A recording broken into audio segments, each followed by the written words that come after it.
पर इसका चर्चा हुआ कि बिहार में जाति आधारित गणना हुआ, लगभग 500 करोड़ नकद और सरकारी कर्मियों के खर्च को जोड़ रहे तो 5000 करोड़ का खर्च हुआ है।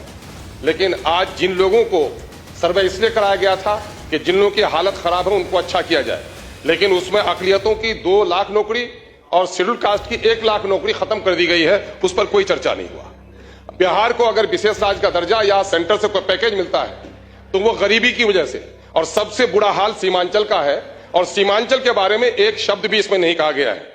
एएमयू और एम्स जैसे संस्थाओं को सीमांचल की जरूरत है, उस पर कोई बात नहीं की गई है। रिबनू में व्यापक भ्रष्टाचार है, पूरे तौर पर रिबनू के कर्मचारी लोगों को लूट रहे हैं।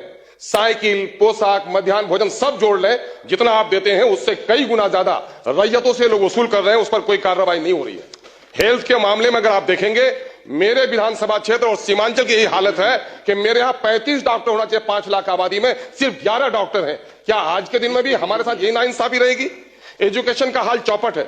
यूरिया की कीमत अभी 350 में बैग मिल रही है। आपका सर एक मिनट आपके तरफ कृपा कीजिए सर। माँ सब बच्चे से प्यार करती है, लेकिन कमजोर बच्चे का जरा ख्याल रखती है। महोदय, मैं आपसे कहना चाह रहा हूं, सीमांचल कटाव है और वहां पर कटाव के सिलसिले में कुछ भी काम नहीं हो पा रहा है।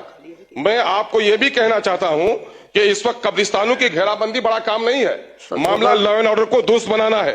इस वक्त गरीबों को उजाड़ा जा रहा है, और माननीय मैं गृह मंत्री से कहूंगा कि बुलडोजर एक खौफ का मामला हो गया है। कानून का राज जरूर स्थापित कीजिए, लेकिन बुलडोजर के नाम पर गरीबों को मत आप डराने का काम कीजिए। अमीरों के जो महल बने हैं गैर कानूनी तौर पर, उन पर बुलडोजर लगा दीजिएगा तो यकीनन है कि आपको हम लोग शाबाशी देंगे, लेकिन गरीबों की झोपड़ी को उजाड़ कर जिनको रोजगार नहीं दे पाए हैं उनकी वैकल्पिक व्यवस्था कर दीजिए, फिर उनको उजाड़ने, उनको हटाने का काम कीजिए। बहुत बहुत महोदय, आपने समय दिया, उसके लिए बहुत बहुत